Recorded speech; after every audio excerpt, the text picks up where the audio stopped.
Olá, boa noite a todos. A gente está iniciando aí o nosso calendário de lives e aquecendo para o Congresso de Ortodontia Infantil da Dental Press, a segunda edição, que vai ser dia 1º e dia 2 de agosto. Não percam, que vai ser sensacional. Ano passado as inscrições esgotaram 2 meses antes. Esse ano vai ser novamente no Centro de Convenções Rebouças. Em novembro, nós fizemos uma live com a Gisele Costa sobre alinhadores na clínica de ortodontia pediátrica. E hoje a gente vai receber a Adriana Lira, a nossa musa inspiradora, bem estudiosa sobre bruxismo, e eu vou convidá-la para entrar, para ela se apresentar, e a gente vai interagindo. Vocês também podem interagir aí pelo chat, que eu vou, a hora que der, como vai ser um bate-papo, aí eu vou transmitindo as perguntas para ela, ok? Então, bem-vindos. Bem-vinda, Adriana. Obrigada, Cibele. Estou muito feliz de estar aqui nesse bate-papo com você, com os colegas aqui participando, e para falar desse tema que eu digo que é o tema mais legal, né, da odontologia. Mas, obviamente, tem um viés aí quando eu falo que ele é o mais legal. É um grande prazer estar com vocês aqui. Eu sou Adriana Lira. Eu sou odontopediatra, digo sempre que essa é a minha formação raiz, né? Eu sou odontopediatra, e a partir da curiosidade ou da vontade de atender a criança de forma integral, eu procurei aí outras interfaces, né, com as especialidades.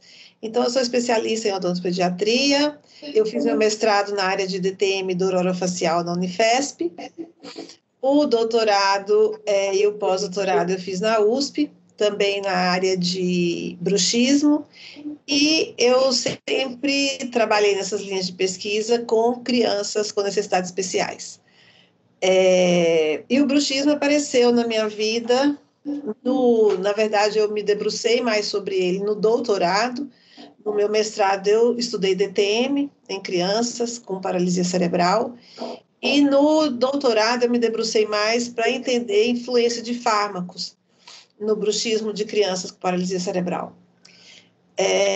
E de lá para cá, esse tema tem dominado aí a minha curiosidade, né, o meu interesse, mesmo porque eu digo que é uma condição que muitas vezes é a única queixa que traz a mãe ou o cuidador com essa criança no nosso consultório, né? Então, o bruxismo, ele precisa ser bem entendido pelo odontopediatra, pelo clínico ou outra especialidade que atenda a criança. E uma característica também que é importante mencionar é que a ciência é dinâmica, né? Cada hora a gente vai ter uma informação diferente, uma luz sobre algum ponto do mesmo tema, e isso faz com que, né, até o meu discurso vá se adaptando, se moldando, mudando de acordo aí com as evidências que são trazidas. Bom, essa sou eu, Cibele. Acho que eu me apresentei de forma adequada. Boa parte aí das pessoas já te conhece, mas vamos lá no nosso bate-papo. Acho que você poderia iniciar falando aí sobre o conceito do bruxismo, o que ele é, se ele é uma condição, um comportamento. Eu vejo aí muita dúvida dos odontopediatras, dos ortodontistas, em abordar com os pais sobre o bruxismo fisiológico do bebê, e aí acho que a gente pode começar assim. Bom, Cibele, a sua introdução aí ao tema, né, já abrangeu muita coisa, várias vertentes, e eu acho melhor a gente ir destrinchando até para organizar a ideia e o pensamento do colega que está nos ouvindo e começar pelo conceito, né? O que é bruxismo? Porque há um tempo atrás, quando me falavam de bruxismo, quando se falava de bruxismo, e até hoje ainda é assim, muita gente vai lembrar daquela criança que range dente dormindo, né? Que é o bruxismo do sono. Só que o conceito atual do bruxismo ele é muito mais amplo. A gente fala que esse é um termo guarda-chuva. Então, o que é o bruxismo? Né? O ato aí, a atividade muscular rítmica, repetitiva, inconsciente, né, involuntária dos músculos da mastigação e que é caracterizado pelo ranger. Então, aquele ranger de dentes realmente cabe no conceito de bruxismo. Então, o paciente vai ranger os dentes, apertar os dentes, só encostar os dentes, ou até mesmo fazer a contração sem necessariamente haver toque dentário. Então, várias situações aí de atividade muscular cabem nesse termo bruxismo. Então, eu digo que sempre a gente começa um pouco complicando a vida do colega, né? Porque é necessário entender que tipo de bruxismo o seu paciente tem. Então, vamos lá. Eu posso ter o bruxismo do sono, o bruxismo da vigília, e essa divisão é de acordo, né, com o ritmo circadiano, do dormir e acordar. São padrões diferentes, tem consequências clínicas diferentes, quem tem o bruxismo do sono, quem tem o bruxismo da vigília. Existe também o bruxismo primário e secundário. Então, no bruxismo primário, a gente vai ter aí uma condição onde não se identifica com clareza a sua origem. No bruxismo secundário, ele está relacionado com alguma condição a que aquele paciente está exposto. E ainda, eu diria que a parte muito importante que se tem olhado agora é o tipo de atividade muscular. Porque o músculo, né, ele funciona, a gente fala como uma sanfona, ele abre e fecha. Então, nós podemos ter o bruxismo fásico, onde você tem um movimento de músculo, onde você tem um movimento mandibular. E nós temos também o bruxismo, a atividade tônica, onde o paciente encosta o dente e aperta, tá? Então, sendo assim, vejam bem, você pode ter, durante o sono, uma atividade fásica, onde você até escuta o barulho, né? Se escuta o barulho, eu digo que é o bruxismo mais famosinho que a gente tem, né? Esse bruxismo fásico do sono, o barulhento, ele chama atenção, ele é o mais estudado, é o que tem mais pesquisa em cima.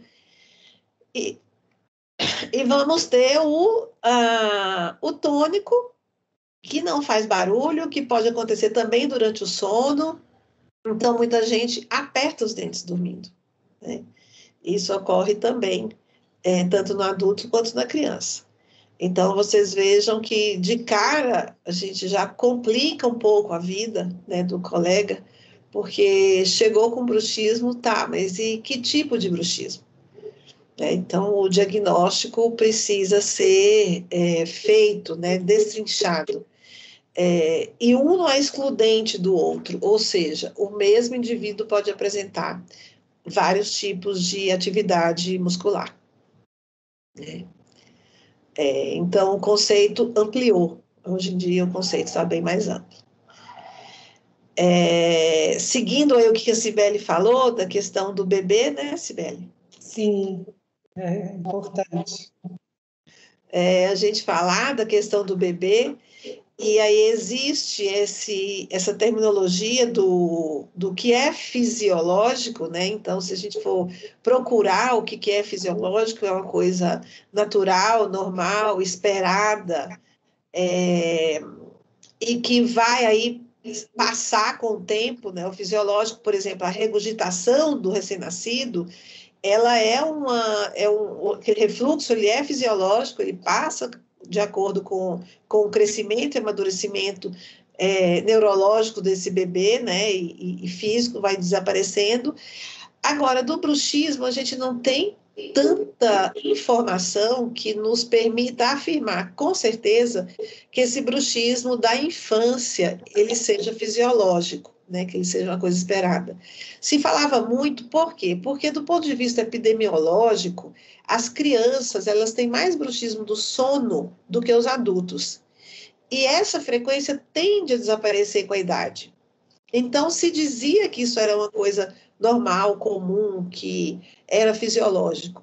Mas nós não podemos afirmar isso, visto que a criança também está mais exposta a outros fatores de risco que podem estar causando o bruxismo do sono. Então, o fisiológico ainda se deixa um pouquinho de lado, vamos olhar com ele com mais carinho para esse fisiológico, porque nós não temos como afirmar de forma categórica que exista um bruxismo que é natural, normal, né? Então, assim, existe, claro, os movimentos do sono da criança, a gente sabe que a criança tem o sono é mais imaturo, vamos dizer assim, do ponto de vista neurológico, alguns movimentos acontecem mesmo como parte dessa fase infantil, e nós precisamos estudar mais ou nos debruçar mais sobre este ponto específico desse bruxismo fisiológico. Agora, uma coisa interessante, né, que muita gente pergunta e fala, é do bebê que range dente acordado. Está acordadinho lá, então está na vigília, e ele faz a atividade fásica, né? Ele range o dente acordado. É o famoso, que eu digo, trique-trique do bebê. Então, ele está lá e aí ele faz o trique-trique e a mãe olha para ele, um adulto reclama dele e ele vai fazendo esse trique-trique e isso para ele às vezes reforça, ele acha engraçadinho. Geralmente os pais filmam para enviar para o dentista. Justamente, né? Olha o que ele está fazendo agora, né? Ele está com esse barulho, agora pegou essa mania, né? A hipótese mais plausível que eu achei, e aí eu vou dizer assim, é uma coisa minha, né? Uma hipótese mesmo, é que esse ranger de dentes, ele funcione realmente, esse ranger acordado, como um feedback auditivo que o bebê tem, porque, veja bem, quando o bebê nasce, ele é aquele amalgamado com a mãe, né? Ele não tem a identidade dele muito clara na cabeça dele. Então, a gente tem aquelas fases onde o bebê vai se descolando e vai se descobrindo. Então, ele descobre sua mãozinha, ele descobre o pezinho, e aí ele tem também o feedback auditivo, né, sensorial, do barulhinho de abelhinha, que ele faz assim com o lábio, e faz o barulhinho, e ele acha graça, e de repente os dentes nascem e ele vê que em algum momento aquilo também faz um barulhinho. Este comportamento não tem nada a ver diretamente com o irromper dos dentes, mas o fato de ter dentes ali faz com que o barulho, o som, né, ocorra. Então, esse barulho do bebê, ele vem mais nessa vertente, né? É a hipótese mais justificável. Tanto é que depois disso o bebê ele esquece, ele não fica rangendo, ele para de brincar, parece que, ok, já sei que tem o dente, então agora eu vou partir para outra coisa, né? Vou ter outro interesse, descobrir outra coisa no mundo. É mais ou menos assim. E o que você orienta para que os colegas dentistas, né, possam orientar os pais? Tá. Na verdade, esse ranger do bebê acordado, ele faz muito isso, às vezes, quando ele está feliz, né? Quando ele está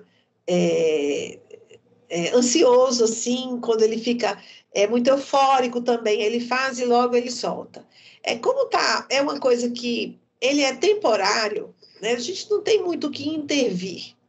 Entretanto, quando tem uma criança que é maior e aí ela começa a fazer de forma sistemática, com muita frequência, é preciso identificar se ali não tem um comportamento de é como se fosse um tique, um hábito, uma mania, ou um comportamento de chamar atenção mesmo dos adultos. E isso é importante os pais perceberem, né? Será que esse comportamento do bebê ou da criança eu tenho que prestar atenção nele, né? Essa linha, até que ponto aquilo lá você pode deixar passar, ou até que ponto isso começa a incomodar, ter um impacto ali nesse núcleo familiar.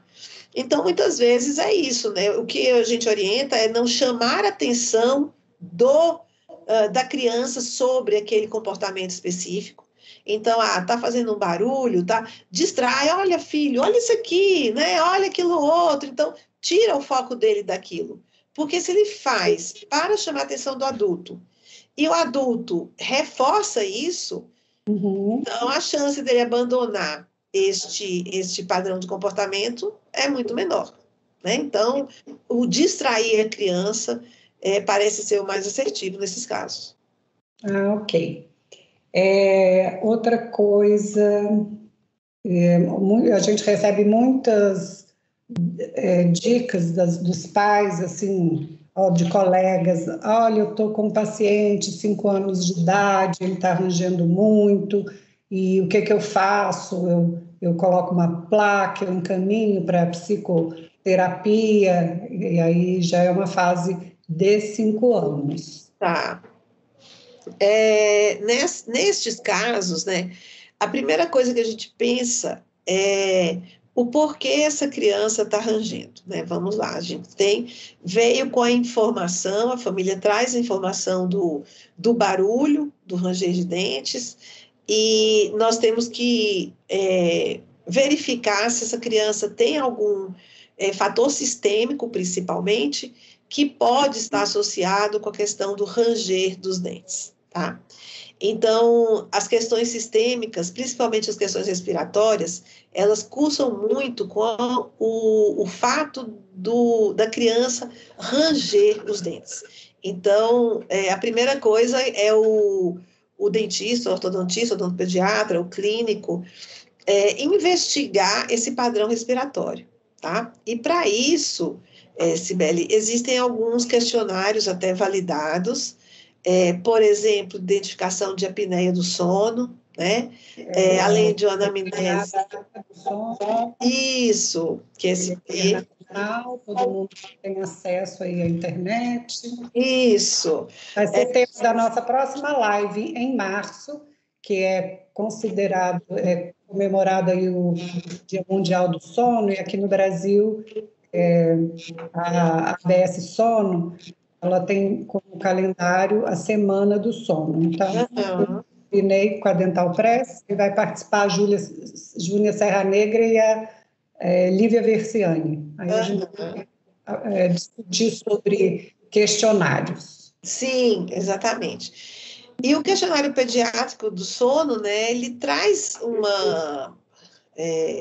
até no meu Instagram, no Linktree, tem lá o questionário, se alguém tiver interesse, pode entrar no @odontopediatria em evidência, tudo junto. Lá no Linktree tem alguns questionários, algum material que a gente disponibiliza, né, que eu deixo lá, e o QSP é um deles, né, o questionário pediátrico. Então, veja bem, no bruxismo do sono é muito importante identificar esses fatores que a literatura mostra para a gente como um fator causal, ou seja, um fator de causa e efeito, mais plausível, né? Na criança, nós temos as questões respiratórias, principalmente, como o fator mais que mais aparece nas pesquisas com essa finalidade. Existe também o refluxo gastroesofágico, que também aparece com uma frequência muito grande nesses pacientes com bruxismo, e que também se encontra uma justificativa plausível, tá? Para que a criança, ou o indivíduo que tem refluxo, também tenha uma maior movimentação mandibular, que tenha uma maior atividade mandibular. Na verdade, um pH baixo esofágico, ele determina aí deflagra uma atividade muscular. E isso é mais justificável. Então, olhamos questões respiratórias, olhamos as questões de refluxo, tá? Medicamento esse paciente toma, né, que ele tem alguma questão neurológica envolvida, isso também é importante a gente pesquisar, saber. Normalmente a criança que tem alteração neurológica, a mãe já traz para a gente essa informação, né, não é o bruxismo que vai chamar atenção para isso, normalmente tem outras questões envolvidas, então isso tudo vai sendo trazido para nós pelos pais. A questão da psicoterapia com o bruxismo do sono é muito interessante. Eu acho que é um ponto também que nós temos que olhar com mais cuidado, eu diria, né? E entendendo um pouco a questão da fisiologia muscular. O padrão, quando a gente se fala muito, a criança é ansiosa, ela range dente, ela é muito ansiosa, ela range dente. Então, o que nós podemos ver é que realmente as pesquisas mostram que as crianças que têm um bruxismo do sono, do ranger, são crianças mais ansiosas, né? Essa verificação ela é dada por diversos artigos. Agora, o ranger de dentes, a atividade fásica do movimento, ela não está tão associada com o padrão ansioso. Isso eu estou falando de fisiologia muscular associada com emoção, né? A fisiologia, o padrão muscular tem uma influência da emoção. Quando se tem um padrão ansioso, um comportamento ansioso, uma situação de ansiedade, o padrão muscular decorrente disso é uma contração tônica. Então, você aperta. Você não range os dentes. Você aperta os dentes. Que é um tipo de bruxismo. Exatamente. O bruxismo tônico. Então, assim, dizer que a criança range porque ela é ansiosa não faz tão sentido do ponto de vista fisiológico. Agora, olha só, existe um fator de confusão aí, eu acho bem interessante essa história, que é a parte respiratória em si. Então, veja bem, se eu tenho uma criança que ela não respira bem durante o sono, ela tem um quadro apneico, ela não tem um sono reparador, ela vai ter um sono superficializado, porque ela não vai aprofundar. O sono não reparador, ele vai impactar diretamente nas emoções e no comportamento do indivíduo. Isso tanto para adulto quanto para criança. Se a gente não dorme bem, a chance de você ficar incomodado, irritado, mal-humorado é muito grande. Então, vamos pensar comigo, né? Se essa criança tem um quadro apneico, essa alteração, né, de respiração, esse padrão respiratório alterado, ele pode determinar um bruxismo. Então, a gente tem aí uma informação de associação causal entre padrão respiratório e bruxismo. E esse padrão respiratório alterado, ele também vai determinar para mim uma criança mais ansiosa, mais irritada, mais agitada. Ou seja, quando eu pego essa criança, eu vejo a criança tem bruxismo e é uma criança ansiosa. Mas preste atenção, eu estou pegando um retrato, uma foto. Eu não estou dizendo que necessariamente essa ansiedade é que está causando o bruxismo. O bruxismo e a ansiedade, eles podem estar compartilhando de uma outra questão dessa criança, que seria uma má qualidade de sono por questões respiratórias. Ótimo. Tá? Então, assim, para a gente, isso é uma questão que dá mais plausibilidade para a gente entender o que essa atividade fásica está fazendo aí nessa criança ansiosa durante o sono. Né?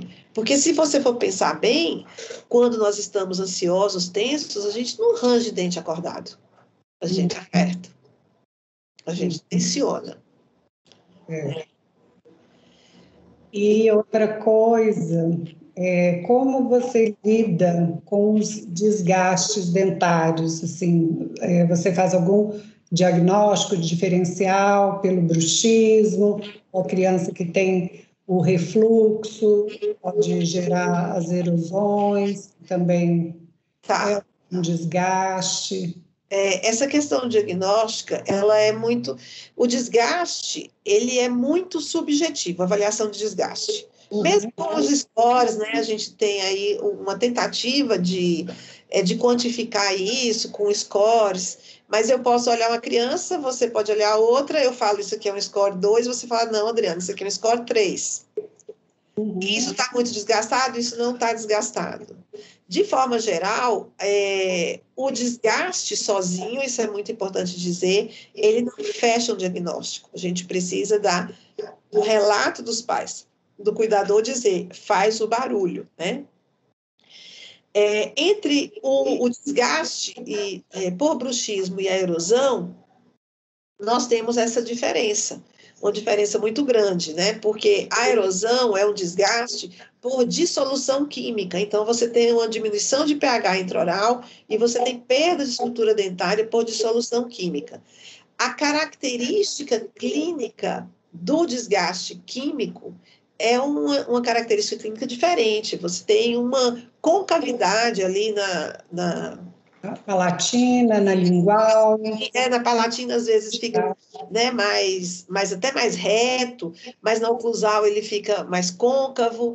E o desgaste por bruxismo, ele é reto, porque ele é um atrito, né? Então, você vai tendo um desgaste plano aqui nessas facetas. E outra coisa, o desgaste por bruxismo, ele cria facetas coincidentes. Então, você desgasta o superior e você desgasta o inferior também, e eles que se encaixam ali, né? A gente vê. Então, é importante a gente pensar nessa questão de fazer o diagnóstico. E olha só, também muito importante saber disso, que a criança que tem um padrão de alimentação muito ácido ou associada a um refluxo, né, que vai determinar a erosão, e além disso, esse paciente ainda range, o desgaste é potencializado. Então, se chega uma criança com um desgaste muito intenso e no consultório, a gente precisa pensar, será que é só bruxismo?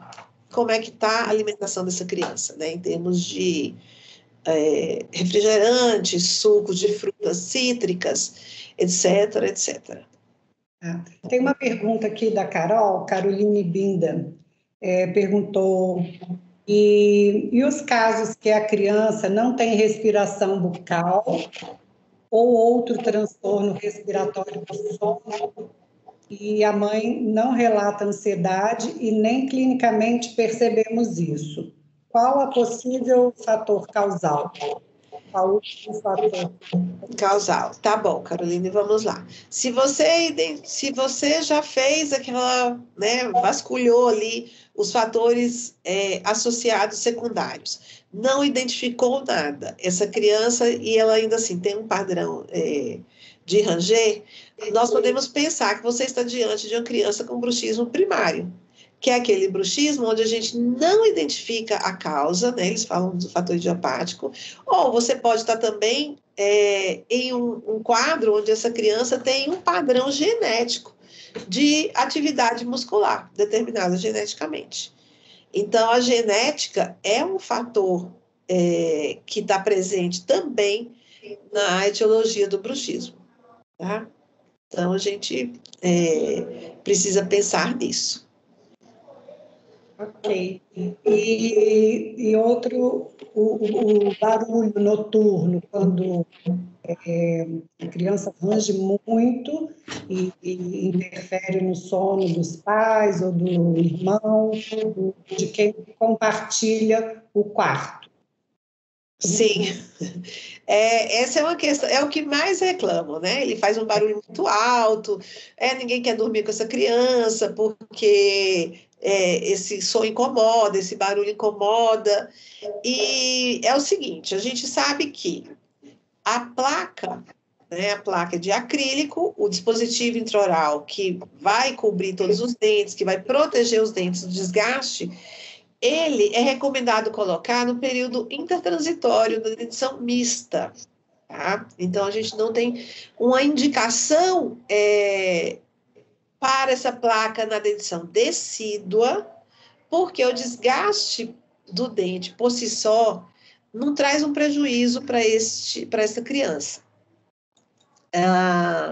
Então, nós recomendamos que isso seja feito em idade mais avançada. Agora, se ele faz o barulho e ele não tem indicação ainda do uso de placa, o que eu brinco, né? Eu falo assim, ué, as outras pessoas que têm que ver o que vão fazer, né? Se coloca um tampa o ouvido, o que vai fazer? Porque também não justifica a criança colocar uma placa para o outro, né? Quando se coloca a placa, os cuidadores falam, nossa, ele diminuiu muito o ranger de dentes. Você pega a placa está toda riscada. Ou seja, não é que ele diminuiu o ranger de dentes, o som é que ficou diferente, ficou um som menor, né? Um som mais abafado. Então, os cuidadores não percebem. Ok. Tem mais uma pergunta que eu quero fazer antes da gente entrar nos entrelaçamentos, que eu quero te perguntar, tá? Sobre DTM, dor. Ana Carolina Ortega perguntando, com as erupções dos primeiros molares, o padrão de bruxismo pode mudar? Tem algum tipo de maloclusão que pode estar mais associado ao bruxismo? Olha, Ana Carolina, eu agradeço até muito sua pergunta, né, de falar disso, dessa questão. Não tem. Não tem a ver a erupção dentária, não tem a ver padrão oclusal com padrão de movimento muscular, tá? Então, muito se pensava, quando irrompe segundo descido, quando irrompe primeiro molar, o paciente começa, na troca, há um aumento do bruxismo, mas isso não se sustenta. Por quê? Vou te explicar. Porque a origem do bruxismo é de sistema nervoso central. Quando nós vamos estudar a sequência de eventos que causam bruxismo, o start, a primeira coisa que ocorre, não é o contato dentário.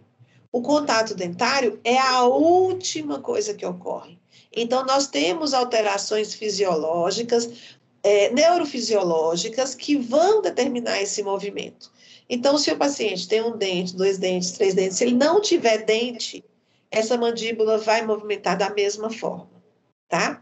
Então, nós não temos essa influência nem do padrão oclusal, nem de contato prematuro, né? Eu brinco assim, eu estudei na minha época, na faculdade, e infelizmente hoje ainda tem gente que tem essa informação de que as interferências oclusais era que determinavam o bruxismo. Você deixava uma interferência oclusal e aí esse paciente ia querer ranger e ele deflagrava um bruxismo. Então, nós temos, hoje, nós sabemos que não, tá? Os dentes, eles são separados do padrão de bruxismo. Adriana, o Rômulo nos pergunta, no caso de ser uma das etiologias aí, o padrão genético, qual seria a terapia? Olha, Rômulo, nós, dentistas, nós ficamos muito na questão, eu vejo que nós temos 2 responsabilidades muito grandes. Primeiro, identificar se o fator causal presente do bruxismo é um fator controlável, como, por exemplo, nos casos respiratórios, porque essa mãe não procurou um otorrino, ela procurou um dentista. Então, nós temos que identificar isso e encaminhar e referenciar esse nosso paciente. No caso de qualquer condição genética que determina um comportamento ou uma característica clínica, nós não temos o que fazer do ponto de vista de controle etiológico. Né? Se é genético. Síndromes, né, neurológicas. Tem as síndromes neurológicas também, que são genéticas, de origem genética, e tem o próprio bruxismo, que é genético e não necessariamente está ligado a um distúrbio, né?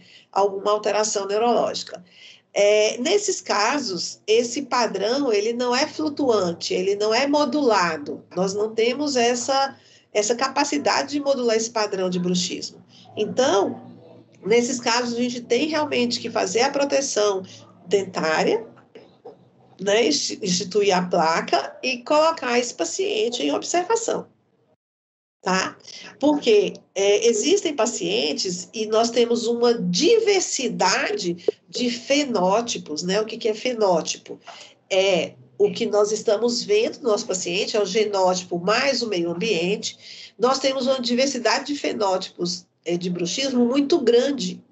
Então, nós vamos ter até aquele paciente que sempre range de forma constante a vida toda, para o resto da vida.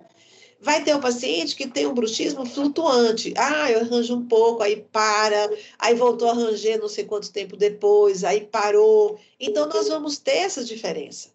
O paciente que tem bruxismo é um paciente que tem que estar, a gente fica sempre conversando, acompanhando, porque não existe aí uma receita de bolo e não existe um tipo só de paciente que range. Há uma diversidade muito grande. E, Adriana, tem uma pergunta aqui interessante da Carla Castro. O uso excessivo de telas, celular, videogame, está associado ao bruxismo? Hoje, se não me engano, o Bruno Furquim, que está comigo aqui na Dental Press, junto, fazendo a curadoria do congresso, ele até fez um comentário sobre o açúcar. Comentou aí das crianças nas férias e citou um artigo aí de 2021, junto aí açúcar, tela, correlacionando. Vamos lá. Pessoal, vamos primeiro entender uma coisa em respeito à evidência científica. Quando a gente fala em evidência científica, muita gente acha que é só o artigo falou isso, o artigo falou isso, Mas existem algumas particularidades das questões. Então, uma das particularidades, quando a gente fala em pesquisa, é a seguinte: para a gente dizer que uma coisa causa a outra, e aí eu vou ter um fator causal, o desenho da pesquisa não pode ser um desenho transversal. Eu olhei aqui quantas crianças ficam com tela, quantas crianças comem doce, eu olhei quantas têm bruxismo, quantas não têm. As pesquisas que nos dão a associação de relação causal, associação causa e efeito, são pesquisas chamadas coorte.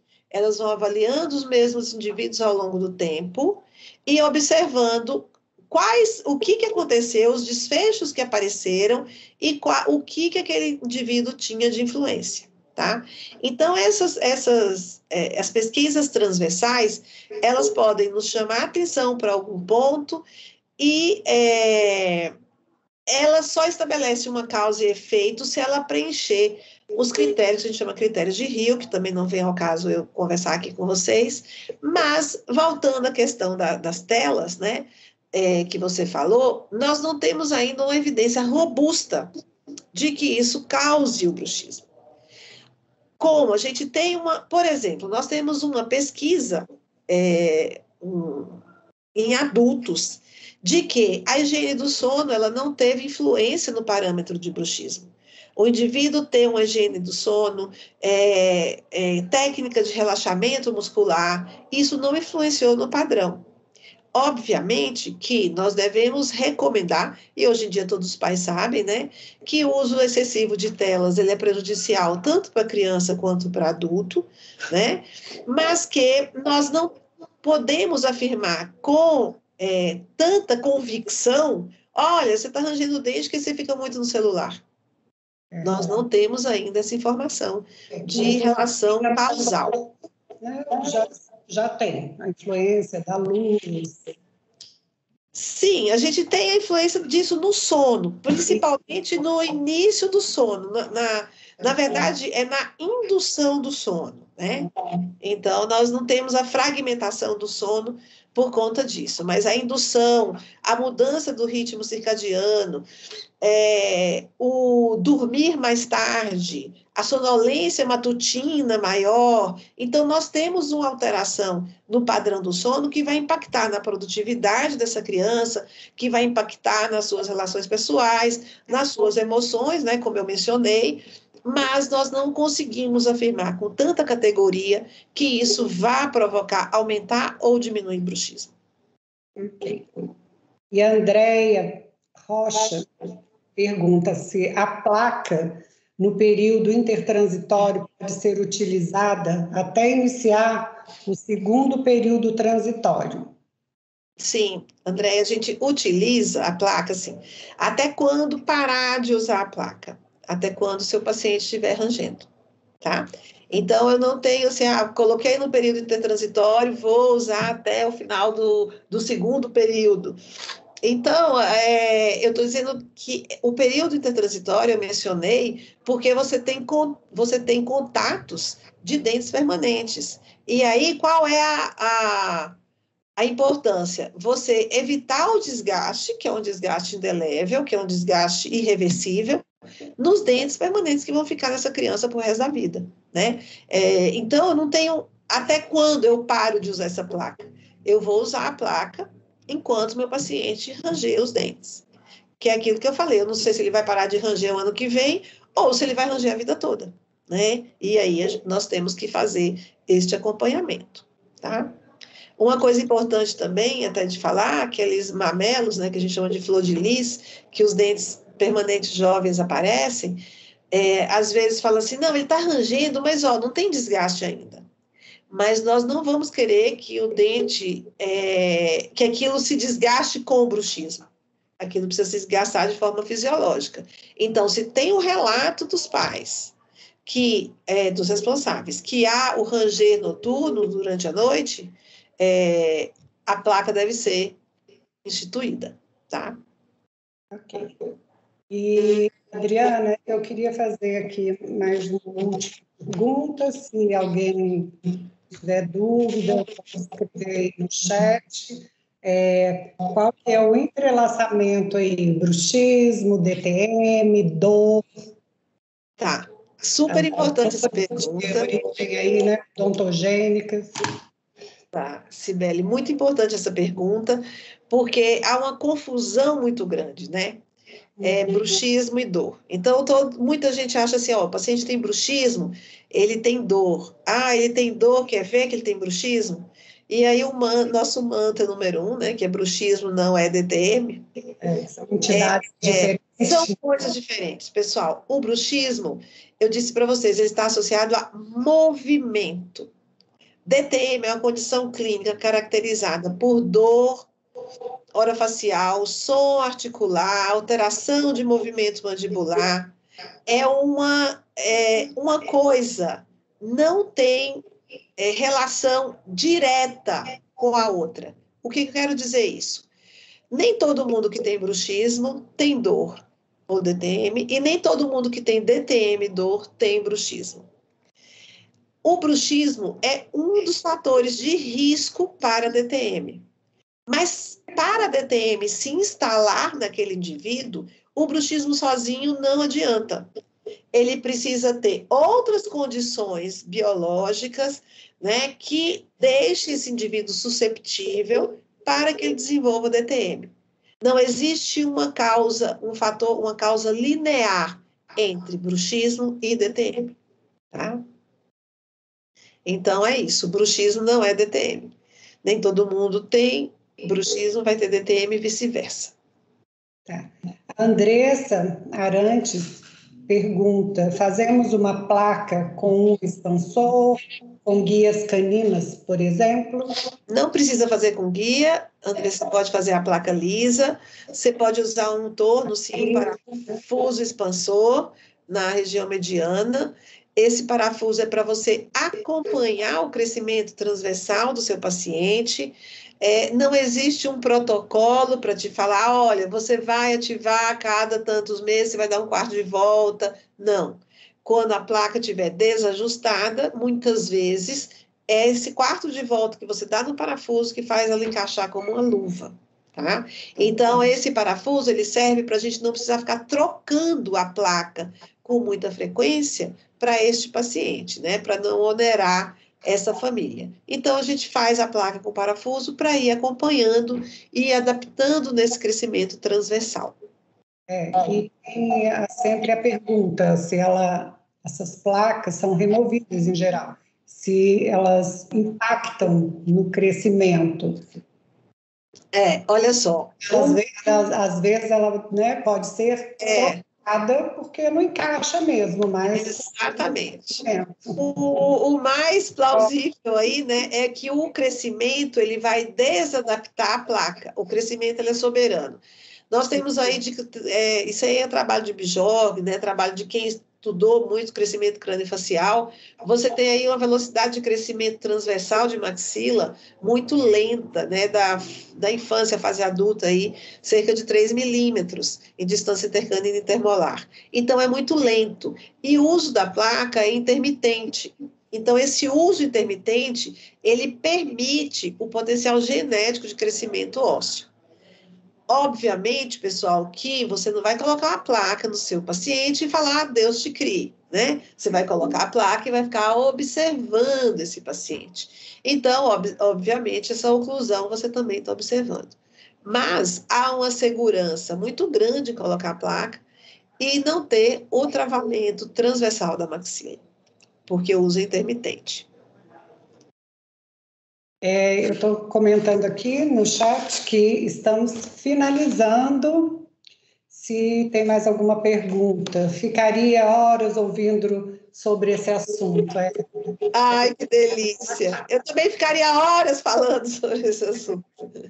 E aí a gente convida vocês, nós vamos ter outras lives e só ficar atento aí à rede da Ortodontia Brasil, da Dental Press. Em março a gente vai fazer uma sobre sono e outras até julho. Nós pretendemos fazer o circuito da campanha Julho Laranja. Esse ano a gente vai chamar atenção para o bruxismo. Ano passado chamamos atenção para a apneia do sono.